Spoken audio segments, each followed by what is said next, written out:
Well, let me say this. People have to keep something. In fact, I'm doing something right now that's really very interesting. That we're not going to worry about it for the time being, as far as discussing it out into the world. But the world runs on energy. Energy makes the world go round. Everything really starts with energy, and so. At the nation state level, whoever has energy at the cheapest price ultimately, eventually, becomes the big winner. If your energy costs to do anything, live, heat your home, drive your car, run a factory, uh, run a government, run a military. If your energy cost is lower than the people around you, the countries around you, then you can be more productive with what you do. Energy is such a huge component to the cost of living, the cost of doing business. So, for example, in the 80s, when we were in this huge Cold War fight with the Soviet Union, one of the first things that Reagan did when he came into office is, and for some of your listeners who might be a little longer in the tooth, a few more gray hairs, they'll remember that we had the gas crisis in the 70s when the Saudis were cutting off oil flow to the U.S.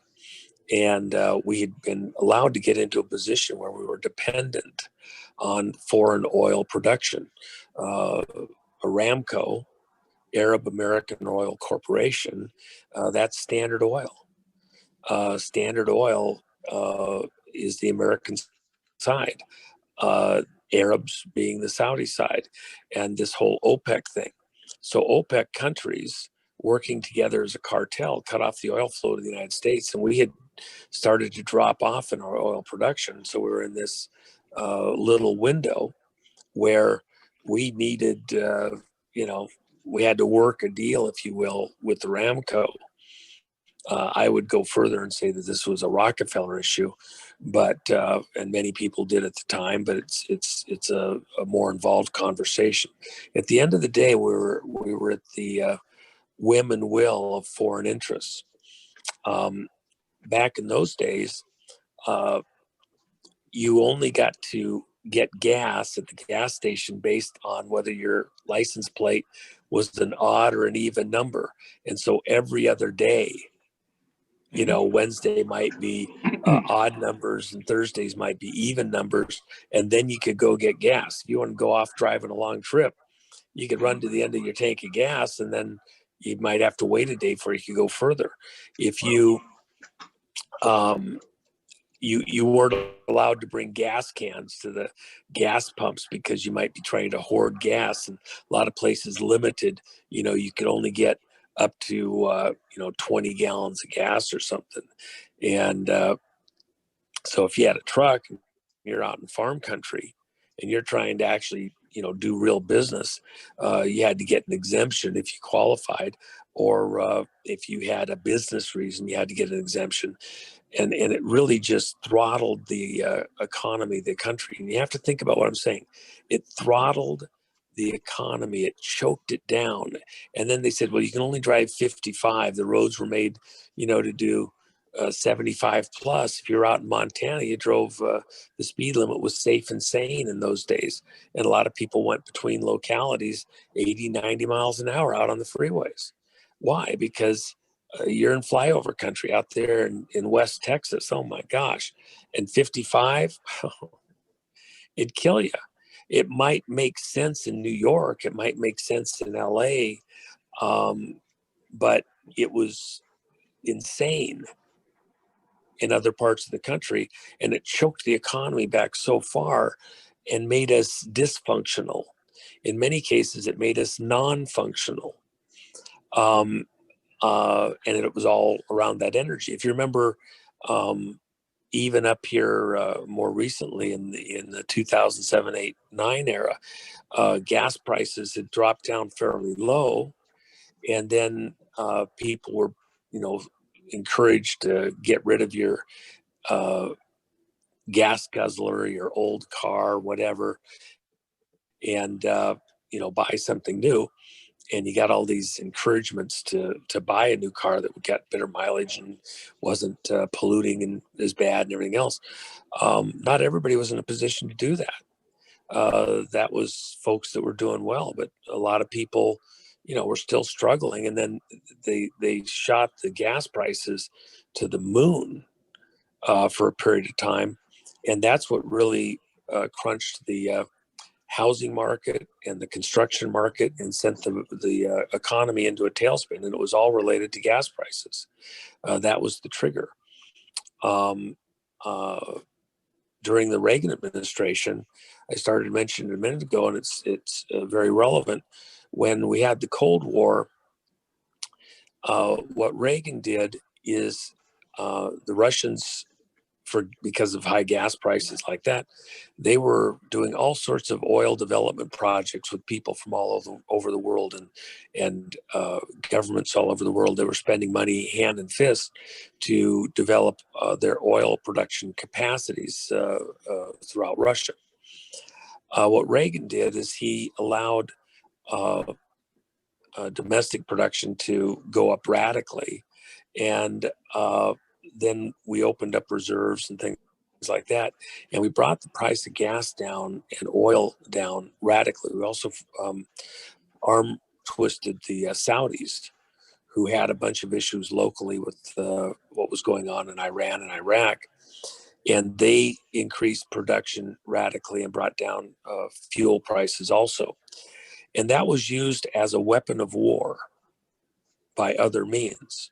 Because what happened is we brought the price of oil down so low that the Russians couldn't make money on it, because the lift cost for oil in Saudi Arabia is only about $1 a barrel.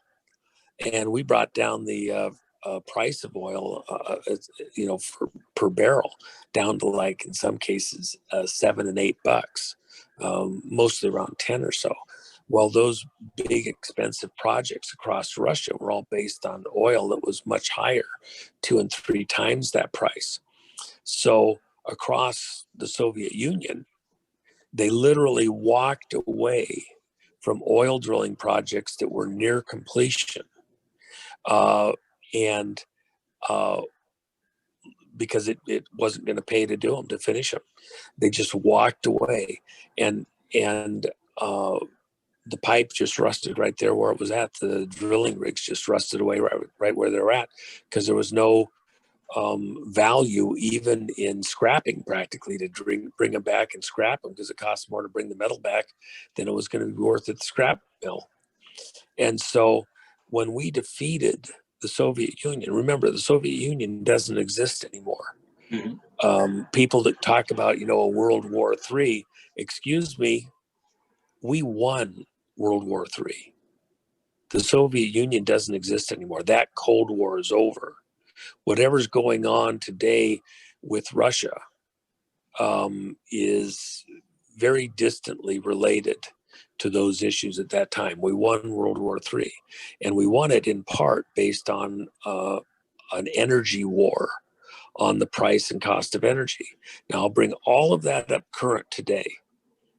The very first thing on the president's agenda, President Trump, and I enjoy always saying President Trump, he earned that title and our respect. Mm-hmm. President Trump came into office, and he loosened the restrictions on domestic oil production.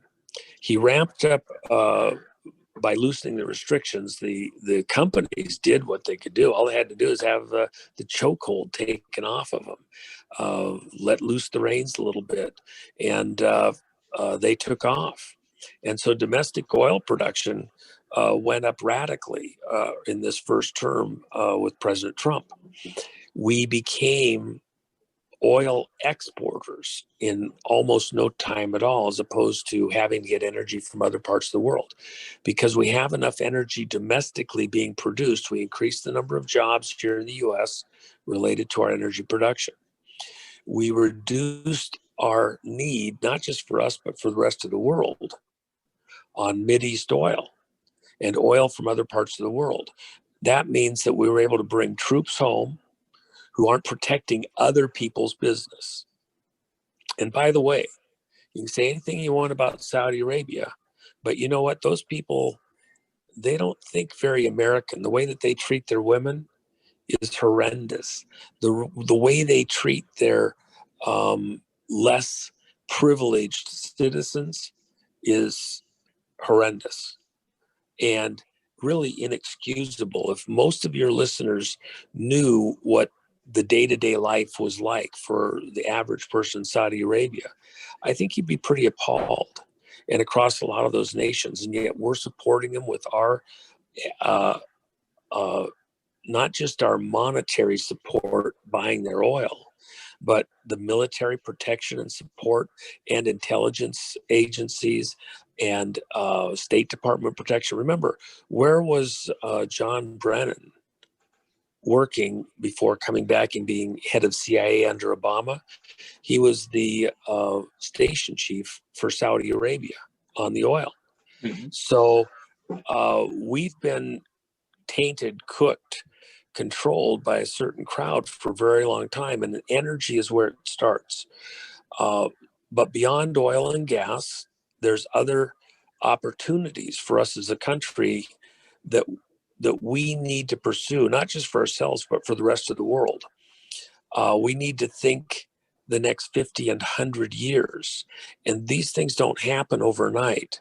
And so as President Trump secures his position as president for this next 4 years, early on, the next phase of energy creation and production and distribution to the world has to begin to lay the groundwork for a bright future for the world where the cost of energy is brought down radically, access to energy, and that will pave the way for a much brighter, much more beautiful, much more prosperous country here in the United States, and our ability to export that prosperity to the rest of the world, not to be our brother's keeper and use it against them as a chokehold or a reining or anything like that, but to be our brother's brother and to allow the rest of the world to be improved with our help as partners and friends.